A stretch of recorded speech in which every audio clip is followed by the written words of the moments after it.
नमस्ते दोस्तों। Multinational company में नौकरी करने वाली एक लड़की को एक अच्छा ऑफर मिलता है और वो उस ऑफर को प्राप्त करने के लिए सीधा दिल्ली पहुंच जाती है। दिल्ली में जो अपना इंटरव्यू देने के लिए लाइन में लगी हुई थी, तभी उसके पास एक चपरासी आता है और चपरासी कहता है, मैडम आप चाय लेंगे या कॉफी लेंगे? वो लड़की उसकी तरफ देखती है और कहती है कि तुम्हें क्या चीज पसंद है, आप चाय पीते हो या कॉफी पीते हो, या जो चीज अच्छी बनाते हो वो मेरे लिए लेकर आओ। वो कहता है, मैडम आपको जो पसंद है वो मुझे बताइए, मैं कोशिश करूंगा कि उसे अच्छे से बनाकर लाऊंगा। वो कहती है कि चाय लेकर आना, लेकिन थोड़ी कड़क लेकर आना, मुझे डर लग रहा है, पता नहीं इंटरव्यू में कैसे कैसे प्रश्न किए जाएंगे। चपरासी जाता है, कुछ देर के बाद चाय लेकर आता है, मैडम को देता है। मैडम चाय पी रही थी और अपनी बारी का इंतजार कर रही थी। जैसे ही उसका नंबर आने वाला था, वो जिस चेयर पर बैठकर चाय पी रही थी, इस चेयर पर सो जाती है और उसको कुछ पता ही नहीं लगता। कई घंटे बीत जाते हैं, लगभग 12 से 15 घंटे बाद उसको होश आता है और जब होश आता है तो वो एक बिस्तर पर पड़ी होती है। उसके तन पर एक भी कपड़ा नहीं था।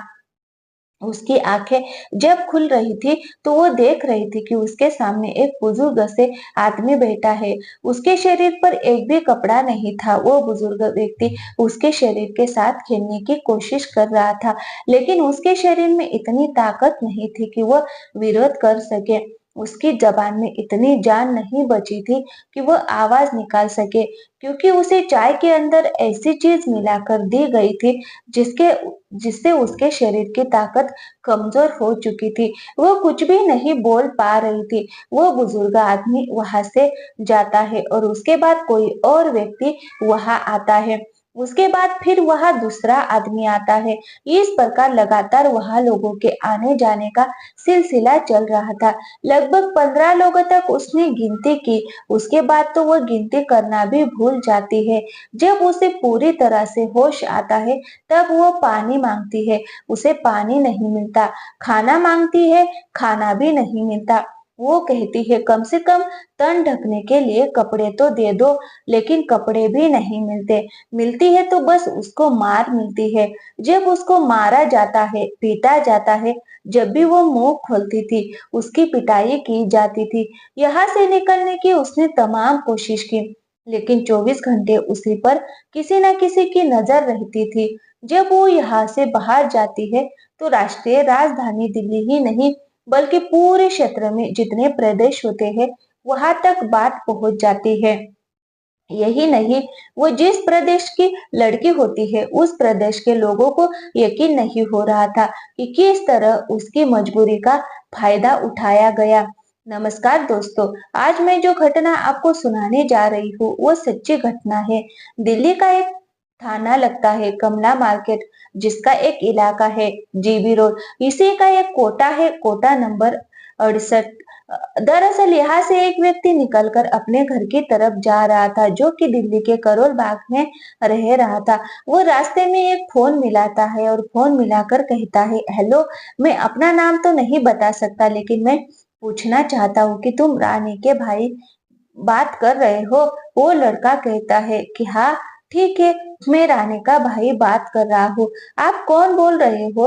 वो कहता है कि मैं अपने बारे में कुछ भी नहीं बता सकता, बस इतना बता सकता हूँ कि तुम्हारी बहन जीबी रोड के कोटा नंबर 68 में कैद है। तुम्हारी बहन ने ये मैसेज भेजा है। वो पूछता है कि तुम कैसे जानते हो? वो कहता है कि मैं पिछली 3-4 बार से उनसे मिलकर आया हूँ और मैं तुमसे बात कर रहा हूँ।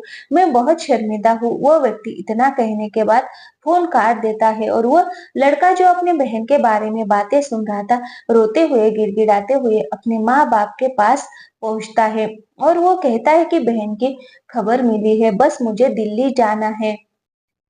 वो लड़का सीधा यहाँ से दिल्ली जाता है और दिल्ली जाने के बाद जिस नंबर से कॉल आया था, उस व्यक्ति को कॉल करके उस रिक्वेस्ट करता है कि बस एक बार आप मुझसे मुलाकात कर लीजिए। तो वो करोल बाग में रहने वाला व्यक्ति उसे अपने पास बुलाता है और अपने पास बुलाने के बाद जब उससे बातचीत करता है, तब उसे पता लगता है कि वो व्यक्ति जिसने कॉल किया था, वो भी कोलकाता का रहने वाला है और जो बहन से मिलने आया है, वो भी कोलकाता का रहने वाला है। और इसके बाद दोनों ने अच्छे से बांग्ला भाषा में बात करके वो आदमी कहता है कि जो भी कदम उठाओ अच्छे से सोच समझ कर उठाना। ऐसा ना हो कि तुम्हारी बहन की जिंदगी खतरे में पड़ जाए। हो सकता है तुम्हारी जिंदगी भी खतरे में पड़ सकती है। भाई कुछ देर तक सोचता रहा और उसके बाद विचार करता है कि मुझे कुछ करना चाहिए। अभी यहाँ से सीधा जाता है कोटा नंबर 68 में। कोटा नंबर 68 में जाने के बाद उसने वहां देखा कि वहां बहुत सारी लड़कियां हैं जो कि धंधा करती है। लेकिन वहां का जो रूल है, वहां जाकर एक मैनेजर से मिलना होता है। उसको बताना होता है कि उसको किसी से मिलना है। वहां एक के बाद एक लड़कियां उसके सामने लाई जा रही थी। वह सभी को रिजेक्ट करता गया क्योंकि उसको तो अपनी बहन से मिलना था, लेकिन वह सब कुछ बता भी नहीं सकता था। आखिर में वहां की मैनेजर बताती है कि जो एक नई लड़की आई है जिसका नाम है रानी, उनसे इनको मिलवा दो। पीछे से आवाज आती है कि वह लड़की पहले से ही एक ग्राहक के पास है, उसकी बहुत डिमांड है, उसे अगर मिलना है तो आपको इंतजार करना पड़ेगा। वह लड़का कहता है कि अगर ऐसी बात है तो उसकी बहुत डिमांड है तो कोई बात नहीं, मैं इंतजार कर सकता हूँ। वो लड़का वहां बैठकर इंतजार कर रहा होता है। वहां की जो मैनेजर है वो कहती है कि उसके ज्यादा रेट लगेंगे, अगर उसका इंतजार कर रहा है तो ज्यादा पैसे देने पड़ेंगे। वो कहता है मुझे कोई ऐतराज नहीं है, मैं उसी का इंतजार करूंगा। थोड़ी देर बाद वो दरवाजा खुलता है, वहां से एक ग्राहक बाहर निकलता है। बहन भी बाहर निकल कर आती है और दोनों का जब आमना सामना होता है तो बहन उसको कुछ बोलने की कोशिश कर रही थी। आंखों ही आंखों में शर्मा रही थी। समझ नहीं आ रही था कि बहन करे तो क्या करे, भाई करे तो क्या करे। भाई ने देखते ही तुरंत कहा मुझे यही लड़की चाहिए, इसी से मिलना है। वो लड़की जैसे ही अंदर जाती है वो लड़का भी अंदर चला जाता है। वो दोनों जब आपस में मिलते हैं तो दोनों एक दूसरे के गले रखकर रोने लगते हैं। दोनों जब फूट फूट कर रो रहे थे तो ये आवाज बाहर न जाए इसलिए दोनों ने एक दूसरे के मुंह पर हाथ लगा लिया, क्योंकि अगर ये आवाज बाहर चली गई तो उन दोनों के लिए एक खतरा हो सकता था। वो जो एक समय सीमा होती है कोठे पर रुकने की, समय सीमा उसके पार हो जाती है तो उसका दरवाजा बाहर से खटखटाने की आवाज आती है। बार बार दरवाजा खटखटाया जा रहा था। फिर बाहर से आवाज आती है कि अगर तुम बाहर नहीं निकले तो तुम्हारे लिए ठीक नहीं होगा। तुम क्या कर रहे हो, जल्दी बाहर आओ। वो लड़का कहता है कि क्या बात है, तो बाहर से आवाज आती है कि तुम्हारी समय सीमा खत्म हो चुकी है। अगर 5 मिनट का समय और लिया तो तुम्हारा चार्ज जो है वो डबल हो जाएगा। जितने पैसे आपने दिए हैं उससे दुगने पैसे आपको देने पड़ेंगे। वो लड़का कहता है कि ठीक है, मैं ज्यादा पैसे देने को तैयार हूँ, लेकिन मुझे कुछ देर और रुकना है। बहन जब अपनी कहानी सुनाना शुरू करती है तो वो भाई भी रोने लगता है और बहन भी रोने लगती है। वो उससे कहती है कि जब वो कोलकाता की मल्टीनेशनल कंपनी में काम करती थी तब उसकी एक दोस्त बनती है ज्योत्सना, और अब ज्योत्सना से वो दोस्ती कर बैठती है। जो ज्योत्सना एक दिन उसके सामने जाकर रोने लगती है। वो कहती है कि मैं बहुत अभागी हूँ, मुझे आज एक अच्छी नौकरी का ऑफर मिला है, लेकिन मेरे घर वाले मुझे जाने नहीं देना चाहते। मैं क्या करूँ तो क्या करूँ? रानी जब उसकी बात सुन रही थी तो वो कह रही थी कि तुम्हें यहाँ कितने पैसे मिलते हैं? वो कहती है मुझे यहाँ 35,000 से 40,000 मिलते हैं, लेकिन जो ऑफर मुझे दिल्ली से आया है उसमें एक 1 लाख से तो शुरुआत है। जैसे जैसे वक्त आगे बढ़ेगा वैसे वैसे पेमेंट भी बढ़ती जाएगी। रानी जब ज्योत्सना की बात सुन रही थी तो ज्योत्सना की बात सुनने के बाद उसे लगा क्या मुझे वहां नौकरी नहीं मिल सकती, क्योंकि रानी को भी कम पैसे मिल रहे थे। तो ज्योत्सना रानी को कहती है ठीक है, इस ऑफर को तुम काम पर लो, मैं कभी दोबारा देख लूंगी, मैं अपने परिवार को मनाने की कोशिश करूंगी। क्योंकि इन दोनों की दोस्ती बहुत ज्यादा गहरी थी कि जब जब वो घर से खाना लेकर आई थी तो वह दोनों साथ बैठकर खाती थी। जब भी चाय पीनी होती थी तो दोनों साथ में चाय पीती थी, या कॉफी पीना हो या बाहर घूमना हो वो दोनों साथ में रहती थी। तभी वह जो दिल्ली की नौकरी का ऑफर था वो 10 जून 2019 को दिल्ली की फला जगह पर इसके लिए जो इंटरव्यू है उसके लिए रमजान तुम्हें दिल्ली लेकर जाएगा। तुम उसके साथ चली जाना। जब वो दिल्ली जाती है तो वहां जाकर उसका इंटरव्यू होता है। इंटरव्यू होने के बाद वो पहली बार इस कोटे पर आती है और उसको ये जानकारी नहीं थी कि वह बहुत बुरी तरह से फंस गई है।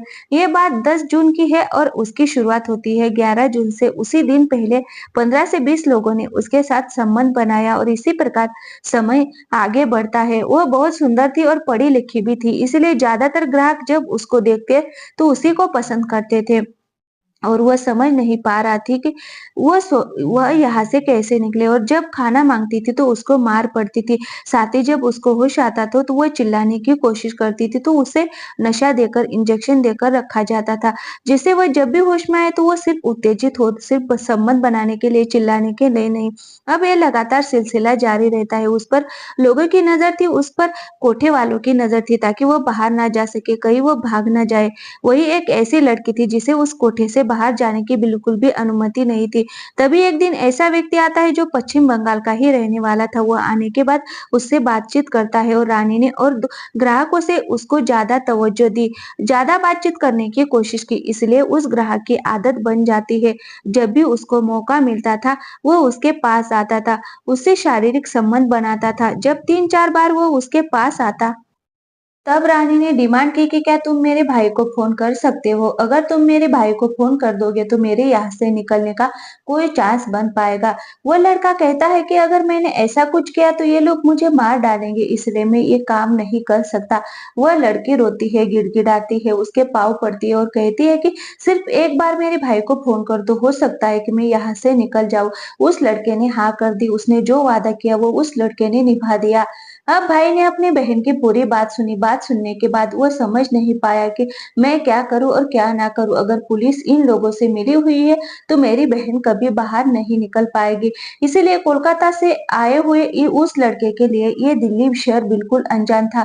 उसको यहाँ पर कोई मिलने वाला नहीं था। वह समझ नहीं पा रहा था कि वह क्या करे, और उस दिन कुछ नहीं कर पाया। और अगले दिन फिर ग्राहक बनकर जाता है और कहता है मुझे उसी लड़की से मिलना है। और वो रानी के पास जाता है और कहता है कि रानी हमें क्या करना चाहिए समझ में नहीं आ रहा। तब वो एक नाम बताती है और कहती है कि तुम्हें महिला आयोग के पास जाना चाहिए, जिसके अध्यक्ष है स्वाति मालीवाल। उससे मुलाकात करनी चाहिए, हो सकता है वह तुम्हारी मदद कर दे। उस लड़के ने दूसरी बार मुलाकात में अपनी बहन से पूरी जानकारी ली और यहाँ से निकलता है। रानी को ये इसलिए पता था कि लोग अक्सर इन कोठों पर आते रहते हैं और इन महिलाओं की हिफाजत के लिए कोई ना कोई कदम उठाते रहते हैं। इसलिए उसने किसी न किसी मुंह से सुन लिया था कि स्वाति मालीवाल मदद कर सकती है। यहाँ से वह सीधा निकलकर दिल्ली महिला आयोग में, वहां पर एक लेडी उसको मिलती है, किरण नेगी। वह लड़का किरण नेगी को सारी घटना के बारे में जानकारी देता है। तब किरण नेगी कहती है कि इस घटना के बारे में मेरी जो सीनियर अध्यक्ष किरण नेगी ने स्वाति मालवाल से बात की और उसको पूरा मामला समझाया कि ऐसे पूरा मामला है और जो भाई है वो मेरे पास बैठा हुआ है, वो सीधा अपनी बहन से कोठे पर मिलकर आ रहा है, बातचीत करके आया है, इसलिए इस बात में कोई झूठ नहीं, हमें इसकी मदद करनी चाहिए। जब स्वाति मालीवाल ने पूरी कहानी सुन ली और कहानी सुनने के बाद सीधा डीएसपी को कॉल करती है और कहती है सर मुझे आपकी मदद चाहिए। जीबी रोड पर एक कोठा है जिस पर रेड डालनी है। वहां पर एक लड़की जो कई महीनों से फंसी हुई है, उसके साथ गंदा काम हो रहा है। उसको नौकरी के लिए कोलकाता से यहाँ दिल्ली बुला लिया गया था। डीसीपी जब पूरी कहानी सुनता है तो वो कहता है कि ठीक है, एक डेट निश्चित कर लेते हैं। और वो डेट निश्चित हुई थी 9 अगस्त 2019 को। और जब ये 9 अगस्त आई तो तीसरी बार भी भाई ग्राहक बनकर जाता है। उस भाई को समझा दिया जाता है कि जब तक टीम नहीं आएगी तब तक तुम कोठे के अंदर अपनी बहन के साथ रहोगे, ताकि हम आसानी से उसे जाकर पकड़ सके। और ठीक वैसे ही होता है। उनके प्लान के मुताबिक किरण नेगी, स्वाति मालीवाल और डीसीपी जैसे कई अधिकारी की टीम वहां पहुंचती है। वहां पर रेड डाली जाती है। रेड डालने के बाद जब वो इस कोठे में जाते हैं, उसका दरवाजा खटखटाने की कोशिश करती है। दरवाजा खुलता है तो दोनों भाई बहन अंदर से निकलते हैं। दोनों भाई बहन को वहां से आजाद करवा दिया जाता है और वो भाई अपनी बहन को लेकर वहां से कोलकाता चला जाता है। इस बात को लेकर पुलिस की नहीं, महिला आयोग की भी बहुत जमकर तारीफ सोशल मीडिया पर हुई थी। सभी लोगों ने इसकी बड़ाई की। इस कोटे के मैनेजर को भी गिरफ्तार कर लिया जाता है और उस कैद में जितने लोग शामिल थे उन सभी को गिरफ्तार किया जाता है। एक एफआईआर वही भी दर्ज की गई थी जब उसको नौकरी के लिए बोला गया था और वो जब वहां से निकली थी तो उसके बाद जब उसका मोबाइल बंद मिला था तब भी गुमशुदा की एफआईआर दर्ज कोलकाता में हुई थी। तो दोस्तों, कहानी अच्छी लगी हो तो वीडियो को लाइक और चैनल को सब्सक्राइब जरूर कीजिए। Thank you.